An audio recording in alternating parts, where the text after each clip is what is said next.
రాష్ట్ర ప్రభుత్వం, రాష్ట్ర ముఖ్యమంత్రి గారు, రాష్ట్ర మైనింగ్ శాఖ మంత్రి గారు ఈ అంశాన్ని మేము శాసనసభలో లేవనెత్తితే, మా శాసనసభాపక్ష ఉపనాయకుడు హరీష్ రావు గారు లేవనెత్తితే వారు స్వయంగా ఒప్పుకున్నారు. అవును, నేరం జరిగింది, తప్పు జరిగింది, చేసింది రాఘవ కన్స్ట్రక్షన్స్ అనే కంపెనీ అనే మాట స్వయంగా ముఖ్యమంత్రి గారు, మంత్రి గారు కూడా ఒప్పుకున్నారు. కానీ మంత్రి గారు తప్పు చేశారు కాబట్టి ఆత్మరక్షణలో పడి ఇవాళ మంత్రి గారిని కాపాడడానికి నానా ప్రయత్నాలు చేస్తున్నారు.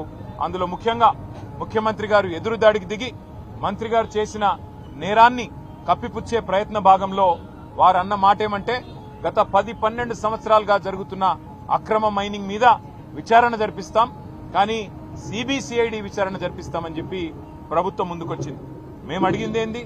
సభా సంఘం వేయండి, అన్ని పక్షాల శాసనసభ్యులు, శాసన మండలి సభ్యులతో కూడిన ఒక సభా సంఘాన్ని ఏర్పాటు చేసినట్టయితే వాస్తవాలు వెలుగులోకి వస్తాయి.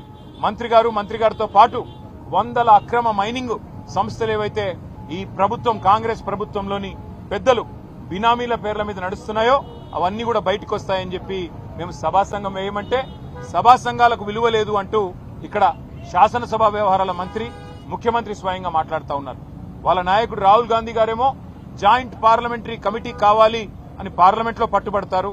అదానీ వ్యవహారం మీద వెంటనే సభా సంఘం వేయండి అని చెప్పి పార్లమెంట్ లో అడుగుతారు. ఇక్కడ మాత్రం వారి పార్టీకి సంబంధించిన నాయకులు సభా సంఘాలకు విలువ లేదు అన్నట్టుగా మాట్లాడుతూ ఉన్నారు. మేము సభా సంఘం వేయండి, లేదా ఒక సిట్టింగ్ హైకోర్టు జడ్జితో విచారణ జరిపించండి, దేనికైనా మేము సిద్దమని చెప్పాం. 10-12 ఏళ్లుగా జరిగిన అన్ని కూడా బయటికి తీస్తామని చెప్పి హుంకరించే ప్రయత్నం, బెదిరించే ప్రయత్నం చేస్తే నిరాటంకంగా చేసుకోండి, మా ప్రభుత్వంలో ఎలాంటి తప్పులు జరగలేదు, మీరు ఎలాంటి ఎంక్వైరీ చేసినా మాకు అభ్యంతరం లేదని చెప్పి కూడా శాసనసభలో చెప్పడం జరిగింది.